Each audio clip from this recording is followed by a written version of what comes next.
ಸೋಮವಾರಪೇಟೆ ತಾಲೂಕಿನ ಕೊಡ್ಲಿಪೇಟೆ ಹೋಬಳಿಯ ಬೆಂಬಳೂರು ಗ್ರಾಮದಲ್ಲಿರುವ ಜಾನಪದ ಹಿನ್ನೆಲೆಯುಳ್ಳ ಇತಿಹಾಸ ಪ್ರಸಿದ್ಧ ಶ್ರೀ ಬಾಣಂತಮ್ಮ ದೇವಿ ಮತ್ತು ಶ್ರೀ ಕುಮಾರಲಿಂಗೇಶ್ವರ ಸ್ವಾಮಿ ಜಾತ್ರಾ ಮಹೋತ್ಸವ ವಿಜೃಂಭಣೆಯಿಂದ ಜರುಗಿತು.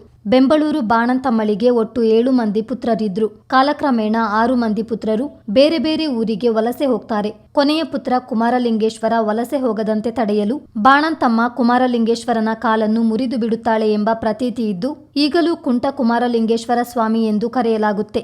ಈ ಹಿನ್ನೆಲೆಯಲ್ಲಿ ಸಂಕ್ರಾಂತಿಯ ಮರುದಿನ ಬೆಳಗ್ಗೆ 7ರಿಂದ ಮಧ್ಯಾಹ್ನ 12 ಗಂಟೆಯವರೆಗೆ ಬಾಣಂತಮ್ಮ ಜಾತ್ರಾ ಮೈದಾನದಲ್ಲಿ ತಾಯಿ ಬಾಣಂತಮ್ಮ ಜಾತ್ರೆ, ಮಧ್ಯಾಹ್ನ 1 ಗಂಟೆಯಿಂದ ಸಂಜೆ 5 ಗಂಟೆಯವರೆಗೂ ಕುಮಾರಲಿಂಗೇಶ್ವರ ಜಾತ್ರಾ ಮೈದಾನದಲ್ಲಿ ಕುಮಾರಲಿಂಗೇಶ್ವರ ಸ್ವಾಮಿಯ ಜಾತ್ರೆ ನಡೆಸಲಾಗುತ್ತೆ. ಅದರಂತೆ ಈ ಬಾರಿಯೂ ಅದ್ದೂರಿಯಾಗಿ ಜಾತ್ರೆ ನಡೆದಿದ್ದು, ಬಾಣಂತಮ್ಮ ಕೆರೆಗೆ ಮಹಿಳೆಯರು ಬಾಗಿನ ಅರ್ಪಿಸಿದ್ರು.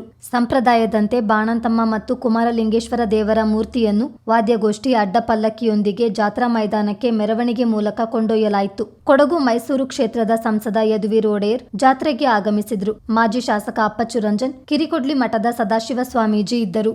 ಜಾತ್ರಾ ಮಹೋತ್ಸವ ನಡೆಸುವುದರಿಂದ ನಮ್ಮ ಸಂಸ್ಕೃತಿ ಉಳಿಯಲಿದ್ದು, ಇಂತಹ ಉತ್ಸವ ನಿಲ್ಲದಂತೆ ನೋಡಿಕೊಳ್ಳಬೇಕೆಂದು ಸಂಸದರು ಕರೆ ನೀಡಿದರು. ವಾತಾವರಣ ಉಳಿಸೋ ಜೊತೆಗೆ ಆಧುನಿಕ ಕಾಲದ ಸೌಲಭ್ಯಗಳು ಅಭಿವೃದ್ಧಿನೂ ಕೂಡ ಮಾಡುವಂತ ಗುರಿ ಇಟ್ಟಿರ್ತಕ್ಕಂಥದ್ದು ಕೇಂದ್ರ ಸರ್ಕಾರದ. ಅದೇ ಅಂತೆ ಇವತ್ತು ಪ್ರಧಾನಮಂತ್ರಿಯವರ ಒಂದು ವಿಕಸಿತ ಭಾರತ ದೃಷ್ಟಿಯನ್ನು ನಿರ್ಮಾಣ ಆಗಿದೆ. ಅದಕ್ಕೆ ತಕ್ಕ ನಾವು ಹೋರಾಟವನ್ನು ಕೂಡ ಮಾಡ್ತಾ ಇದ್ದೀವಿ. ಭಾರತದ ಸಮಗ್ರ ಸಂಪೂರ್ಣ ಆರ್ಥಿಕ ಅಭಿವೃದ್ಧಿಯಲ್ಲಿ ಏನು ನಮ್ಮ ಗ್ರಾಮೀಣ ಒಂದು ವಾತಾವರಣ ಇದೆ, ಗ್ರಾಮೀಣ ಒಂದು ಸಂಸ್ಕೃತಿ ಇದೆ, ಅದನ್ನ ಉಳಿಸೋ ಮೂಲಕನೇ ಈ ಒಂದು ಆರ್ಥಿಕ ಅಭಿವೃದ್ಧಿ ಮಾಡೋದಕ್ಕೆ ನಾವು ಮುಂದುವರಿತಾ ಇದ್ದೀವಿ. ಅದಕ್ಕಾಗಿ ಇವತ್ತು ಅನೇಕ ಒಂದು ಯೋಜನೆಗಳನ್ನು ರೂಪಿಸಿದ್ವಿ. ಜಲ್ ಜೀವನ್ ಮಿಷನ್ ಇರ್ಬೋದು, ಆವಾಸ್ ಯೋಜನೆ ಇರ್ಬೋದು, ಮನೆ ಕೊಡುವಂಥದ್ದು ಒಂದು ಯೋಜನೆ ಇರ್ಬೋದು. ಜೊತೆಗೆ ಈಗಲೇ ನಾವು ಅನುಷ್ಠಾನ ಆಗಿರ್ತಕ್ಕಂಥದ್ದು ಉದ್ಯೋಗ ಖಾತ್ರಿಯ ಒಂದು VBG ರಾಮ್ಜಿ ಬಿಲ್, ವಿಕಸಿತ ಭಾರತಿನ ರಾಮ್ಜಿ ಬಿಲ್ ಅಂತ ಗ್ರಾಮೀಣ ರೋಜ್ಗಾರ್ ಮತ್ತು ಆಜೀವಿಕಾ ಮಿಷನ್ ಗ್ರಾಮೀಣ. ಸಾಮಾನ್ಯವಾಗಿ ಏನು ಹಿಂದೆ ಇದ್ದಿದ್ದ ಮನ್ರೇಗಾ ಅಲ್ಲಿ ಗ್ರಾಮೀಣ ವ್ಯವಸ್ಥೆಗೆ ಅದು ಒಂದು ಪರಿಹಾರ ಚಾಲಿತ ಒಂದು ಯೋಜನೆ. ಅದು ಬರೀ ಸಮಸ್ಯೆ ಇರುವಾಗ ಅದಕ್ಕೆ ಒಂದು ಹಣ ಕೊಡ್ತಾ ಇದ್ರು.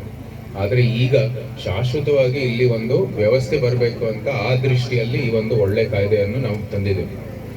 ಈಗ ಒಳ್ಳೆ ಕೌಶಲ್ಯಗಳು ಕೊಡೋ ದೃಷ್ಟಿಯಲ್ಲಿ, ಶಾಶ್ವತವಾದಂಥ ಸಂಪತ್ತನ್ನು ಸೃಷ್ಟಿ ಮಾಡೋ ದೃಷ್ಟಿಯಲ್ಲಿ, ಮತ್ತೆ ಗ್ರಾಮೀಣ ಒಂದು ವಾತಾವರಣ ರಾಷ್ಟ್ರೀಯ ಒಂದು ಆಕಾಂಕ್ಷೆ ಜೊತೆಗೆ ಹೊಂದಾಣಿಕೆ ಇರುವಂಥದ್ದು ಗುರಿಯನ್ನು ನಮ್ಮ ಗ್ರಾಮೀಣ ಭಾಗದಲ್ಲಿ ಒಂದು ಪ್ರೇರಣೆ ಕೊಡೋ ದೃಷ್ಟಿಯಲ್ಲಿ ಈ ಒಂದು ಒಳ್ಳೆ ಆಕ್ಟ್ ಅನ್ನು ತಂದಿದ್ದೀವಿ. ಅದಕ್ಕಾಗಿ ತಾವೆಲ್ಲರೂ ಅದಕ್ಕೆ ತಕ್ಕ ಹೋರಾಟ ಮಾಡಬೇಕಂತ ನಾವು ನಿಮ್ಮೆಲ್ಲರಲ್ಲೂ ವಿನಂತಿ ಮಾಡ್ತೀನಿ. ಯಾಕಂದ್ರೆ ಇವತ್ತು ಗ್ರಾಮೀಣ ಒಂದು ಏನು ಆಕಾಂಕ್ಷೆ ಇದೆ ಅದು ನಮ್ಮ ರಾಷ್ಟ್ರೀಯ ಆಕಾಂಕ್ಷೆ ಆಗಿರ್ತಕ್ಕಂಥದ್ದು. ತಾವೇನು ಅಪೇಕ್ಷೆ ಇದೆ ನಮ್ಮ ಒಂದು ಗ್ರಾಮೀಣ ವ್ಯವಸ್ಥೆಯಲ್ಲಿ, ಅದು ನಮ್ಮ ಅಪೇಕ್ಷೆ ಆಗಬೇಕು ಅಂತ ಈ ಒಂದು ಆಕ್ಟ್ ಅನ್ನು ತಂದಿದ್ದೀವಿ. ಅದಕ್ಕೆ ತಕ್ಕ ನೀವು ಕೂಡ ಒಂದು ಹೋರಾಟ ಮಾಡೋ ಮೂಲಕ ನಮ್ಮ ದೇಶಕ್ಕಾಗಿ ನಿಮ್ಮ ಕೊಡುಗೆಯನ್ನು ಇರಲಿ ಅಂತ ನಾವೆಲ್ಲರೂ ಈ ಸಂದರ್ಭದಲ್ಲಿ ಸಂದೇಶವನ್ನು ಕೊಡಲಿಕ್ಕೆ ಇಷ್ಟಪಡ್ತೀನಿ. ಇಂಥ ಜಾತ್ರೆ ಮಹೋತ್ಸವ ಈಗಾಗಲೇ ಸಂಸ್ಕೃತಿ ಉಳಿಸೋ ದೃಷ್ಟಿಯಲ್ಲಿ ಒಳ್ಳೆ ವ್ಯವಸ್ಥೆಯನ್ನು ನೀವೆಲ್ಲರೂ ರಕ್ಷಣೆ ಮಾಡ್ತಾ ಬಂದಿದ್ದೀರಿ. ಒಂದು ಆರ್ಥಿಕವಾಗಿ ಮತ್ತೆ ಒಂದು ಒಳ್ಳೆ ಅಭಿವೃದ್ಧಿ ಮಾಡೋ ದೃಷ್ಟಿಯಲ್ಲೂ ಕೂಡ ನೀವು ಕೈ ಜೋಡಿಸಿ ಅಂತ ನಾನು ವಿನಂತಿ ಮಾಡ್ತಾ. ಶನಿವಾರ ಸಂತೆ ಕೊಡ್ಲಿಪೇಟೆ, ಪಕ್ಕದ ಹಾಸನ ಜಿಲ್ಲೆಯ ಸಕಲೇಶಪುರ, ಯಸಳೂರು ಸೇರಿದಂತೆ ಇನ್ನಿತರ ಕಡೆಗಳಿಂದ ಭಕ್ತರು ಆಗಮಿಸಿದ್ರು. ಜಾತ್ರೋತ್ಸವದ ಕುರಿತು ಅಲ್ಲಿನ ಸ್ಥಳೀಯರು ಸಂತಸ ಹಂಚಿಕೊಂಡಿದ್ದಾರೆ. ನಮ್ಮ ಹೆಸರು ರೂಪೇಶ್ ಅಂತ, ನಮ್ಮ ಬೆಂಗಳೂರು. ಇದೇ ಗ್ರಾಮದ ಶ್ರೀ ಕಲೇಶ್ವರ ಟ್ರಸ್ಟ್ ಅಂತ ಟ್ರಸ್ಟ್ ಇದೆ. ಟ್ರಸ್ಟಲ್ಲಿ ನಾವು ಅಧ್ಯಕ್ಷ ಆಗಿದ್ದೀವಿ. ಹಾಗೆ ಟ್ರಸ್ಟಲ್ಲಿ 14 ಜನ ಇದ್ದೀವಿ. ಈ ನಮ್ಮದು ಪುರಾತನ ಕಾಲದಿಂದಲೇ ಈ ಜಾತ್ರೆ ಇದೆಲ್ಲ ನೆಡ್ಸ್ಕೊಂಡು ಬಂದಿದ್ದಾರೆ. ಈಗ ಅದೇ ರೀತಿ ನೆಡ್ಸ್ಕೊಂಡು ಹೋಗ್ತಿದ್ದೀವಿ. ಇಲ್ಲ ಸುತ್ತಮುತ್ತ ಭಾಗದ ನಮ್ಮ ಊರುಗಳೆಲ್ಲ ಸೇರ್ಕೊಳ್ತಾರೆ. ಅಂದರೆ ಇಲ್ಲಿ ನಮ್ಮ ಬೆಂಗಳೂರು, ಶಿವರಹಳ್ಳಿ, ಮೂದ್ರಹಳ್ಳಿ, ಊರ್ಗುತ್ತಿ ಈ ಗ್ರಾಮದವರು ಮೇಯ್ನಾಗಿ ಸೇರ್ಕೊಂಡು ಮಾಡೋದು ಇದು ಜಾತ್ರೆ. ಇದು 9:30ಗೆ ದೇವಸ್ಥಾನದಿಂದ ಬಾಣ್ತಮ್ಮಂದು ದೇವ್ರ ತಂದು ಪೂಜೆ ಎಲ್ಲ ನಡೆಸಿ ಪ್ರಸಾದ ಎಲ್ಲ ಕೊಟ್ಟು ಜನಗಳಿಗೆ, ಆನಂತರ ದೇವಸ್ಥಾನಕ್ಕೆ ತಗೋಯ್ತೀವಿ ಬೆಳಿಗ್ಗೆ ಬಾಣತಮ್ಮಂದು. ಅದಾದ ನಂತರ 10 ಗಂಟೆಗೆ ದ್ವಿತೀಯ ವರ್ಷದ ವಾಲಿಬಾಲ್ ಮತ್ತು ಥ್ರೋಬಾಲು ನಡೆಸ್ತಾ ಇದ್ವಿ. ಭಾರಿ ಚೆನ್ನಾಗಿ ನಡೀತಾ ಇದೆ. ಪ್ರಥಮ ಬಹುಮಾನ 25,000, ದ್ವಿತೀಯ ಬಹುಮಾನ 15,000 ವಾಲಿಬಾಲ್ದು. ಥ್ರೋಬಾಲು ಪ್ರಥಮ ಬಹುಮಾನ 15,000, ದ್ವಿತೀಯ ಬಹುಮಾನ 10,000. ಅದು ಸಹ 12 ಟೀಮ್ ಇದೆ. ಮತ್ತು ತುಂಬ ಜನ ಸೇರಿದ್ದಾರೆ. ಊಟದ ವ್ಯವಸ್ಥೆ ಒಂದು 5,000 ಜನಕ್ಕೆ ಮಾಡಿದ್ವಿ. ತುಂಬ ಚೆನ್ನಾಗಿ ಬಾಣಂತಮ್ಮನ ಜಾತ್ರೆಗೆ ಕಾರ್ಯಕ್ರಮಕ್ಕೆ ಬಂದಿದ್ವಿ. ಬಾಣಂತಮ್ಮ ಜಾತ್ರೆ ವಿಶ್ವಾಸ ನಾವು ಬೆಳಗ್ಗೆ ತಾಯಿನ ಪೂಜೆ ಮಾಡಿಸಿ ವಾಪಸ್ಸು 12 ಗಂಟೆಗೆ ಮತ್ತು ಗುಡಿಗೆ ಕೂರಿಸಿ ಮತ್ತು 1 ಗಂಟೆಯಿಂದ ಸಂಜೆ 5 ಗಂಟೆವರೆಗೆ ಮಗನ ಜಾತ್ರೆ ನಡೀತದೆ. ಅದರಲ್ಲಿ ಈ ವರ್ಷ ಕಳೆದ ವರ್ಷದಿಂದ ಥ್ರೋಬಾಲು ಮತ್ತು ವಾಲಿಬಾಲು ಕಾರ್ಯಕ್ರಮಗಳು ಇದೆ, ಅನ್ನದಾಸೋಹ ಇದೆ.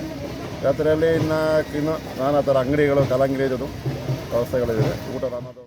ವಿಶೇಷವಾದಂತಹ ಒಂದು ಈ ಜನವರಿ ತಿಂಗಳಲ್ಲಿ ಬರುವಂಥ ಜಾತ್ರಾ ಮಹೋತ್ಸವದ ಅದೇ ರೀತಿಯಲ್ಲಿ ಒಂದು ಬಾಣಂತಮ್ಮ ಜಾತ್ರೆ ಬೆಂಗಳೂರಲ್ಲಿ ನಡೆಯುವಂಥದ್ದು ತುಂಬ ವಿಶೇಷ ಇರುತ್ತೆ.